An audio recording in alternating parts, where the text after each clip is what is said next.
For today's video, ayan guys, ipapakita ko po sa inyo ang aming pagkain nung nandun kami ngayon sa beach, diba? So, ayan na nga, at ang iba naman ay sobrang enjoy yung mga bata sa pag-swimming. So, habang nagsiswimming muna sila, so napiprepare kami ngayon, prepare kami ngayon ng aming mga pagkain. So, ayan guys, nihintay ko muna saglit ang iba na nagdadala ng mga isda. So, ayan, dito na nga pala yung isda namin. So, ito yung ihain naming isda. So, ihihawin po namin itong isda na to. So, ang tawag nito ay sa Manila, I think tambakol, pero I don't know kung bulis daw po sa kanila to. So, iba-iba talaga ang pangalan ng isda.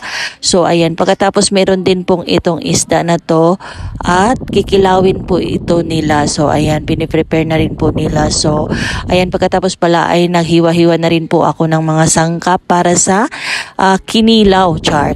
So, nagtala din po ako ng mga luya, sibuyas, kamatis yan, pinaka-importante. At saka may saging din kami. So, instead kalamansi, lemon po yung nadala namin. So, pagkatapos pala ayan nga, ay inihaw na po namin yung isda na malaki. So, ayan, matagal-tagal din po siya maluto. So, ayan ang mga assistant charity, mga assistant talaga. So, ayan ang mga pamangkin ko. So, pagkatapos pala, yung lechon pala na sobra namin, hindi na po namin nilechon paksiw.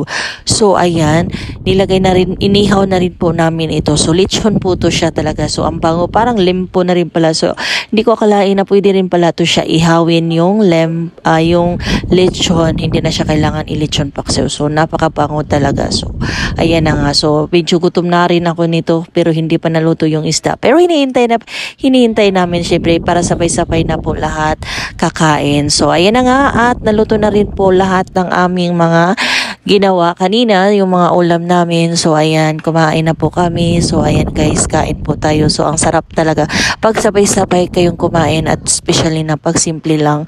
Hindi naman bonggang-bongga yung handa namin. Siyempre, kung ano yung sobra namin sa lechon, yun lang yung dinadala namin. So, ayan, nakakatuwa lang kasi sumama din po yung mga auntie kong iba. So, ayan guys.